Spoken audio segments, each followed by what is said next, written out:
হানাফি মাযহাব অনুসরণ করবেন আর বলবেন ইমাম আবু হানিফা এটা বলেছে, অথচ তার কিতাবে এটা লেখাই নাই, তাহলে কি ইমাম আবু হানিফাকে অপবাদ দেওয়া হলো না?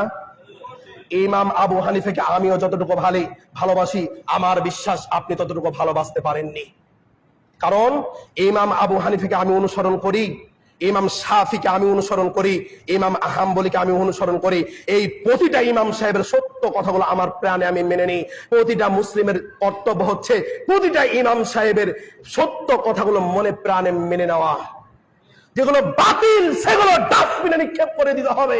ইমাম আবু হানিফা বলছেন, আমার কথার উপরে যদি মুহাম্মদ সাল্লাল্লাহু আলাইহি সাল্লামের কথা চলে আসে, আমার কথাকে তোমরা দেওয়ালে ছড়ে মারো, আমার কথাকে তোমাকে মানতে হবে না। কে বলছেন? ইমাম আবু হানিফা বলছেন, তার কিতাবের ভিতরে আমার কথার উপরে যদি মুহাম্মদ সাল্লাল্লাহু আলাইহি সাল্লামের কথা চলে আসে, আমি ইমাম আবু হানিফা কে আমার কথা শুনতে হবে না, আমার কথা পালন করতে হবে না, তোমরা পালন করো মুহাম্মদ সাল্লাল্লাহু আলাইহি সাল্লাম। হানাফি মাযহাব অনুসরণ করবেন আর বলবেন ইমাম আবু হানিফা এটা বলেছে, অথচ তার কিতাবে এটা লেখাই নাই, তাহলে কি ইমাম আবু হানিফাকে অপবাদ দেওয়া হলো না? ইমাম আবু হানিফাকে আমিও যতটুকু ভালোবাসি, আমার বিশ্বাস আপনি ততটুকু ভালোবাসতে পারেননি। কারণ ইমাম আবু হানিফাকে আমি অনুসরণ করি, ইমাম শাফিকে আমি অনুসরণ করি, ইমাম হাম্বলিকে আমি অনুসরণ করি। এই প্রতিটা ইমাম সাহেবের সত্য কথাগুলো আমার প্রাণে আমি মেনে নিই। প্রতিটা মুসলিমের কর্তব্য হচ্ছে প্রতিটা ইমাম সাহেবের সত্য কথাগুলো মনে প্রাণে মেনে নেওয়া। যেগুলো বাতিল সেগুলো ডাস্টবিনে নিক্ষেপ করে দিতে হবে। ইমাম আবু হানিফা বলছেন, আমার কথার উপরে যদি মুহাম্মদ সাল্লাল্লাহু আলাইহি সাল্লামের কথা চলে আসে, আমার কথাকে তোমরা দেওয়ালে ছড়ে মারো, আমার কথাকে তোমাকে মানতে হবে না। কে বলছেন?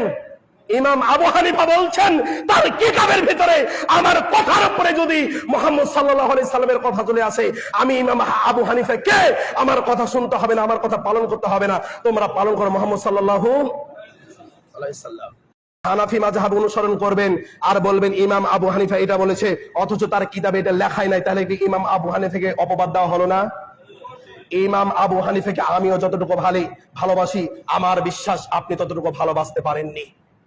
কারণ ইমাম আবু হানিফাকে আমি অনুসরণ করি, ইমাম শাফিকে আমি অনুসরণ করি, ইমাম হাম্বলিকে আমি অনুসরণ করি। এই প্রতিটা ইমাম সাহেবের সত্য কথাগুলো আমার প্রাণে আমি মেনে নিই। প্রতিটা মুসলিমের কর্তব্য হচ্ছে প্রতিটা ইমাম সাহেবের সত্য কথাগুলো মনে প্রাণে মেনে নেওয়া। যেগুলো বাতিল সেগুলো ডাস্টবিনে নিক্ষেপ করে দিতে হবে। ইমাম আবু হানিফা বলছেন, আমার কথার উপরে যদি মুহাম্মদ সাল্লাল্লাহু আলাইহি সাল্লামের কথা চলে আসে, আমার কথাকে তোমরা দেওয়ালে ছড়ে মারো, আমার কথাকে তোমাকে মানতে হবে না। কে বলছেন? ইমাম আবু হানিফা বলছেন, তার কিতাবের ভিতরে আমার কথার উপরে যদি মুহাম্মদ সাল্লাল্লাহু আলাইহি সাল্লামের কথা চলে আসে, আমি ইমাম আবু হানিফা কে আমার কথা শুনতে হবে না, আমার কথা পালন করতে হবে না, তোমরা পালন করো মুহাম্মদ সাল্লাল্লাহু আলাইহি সাল্লাম।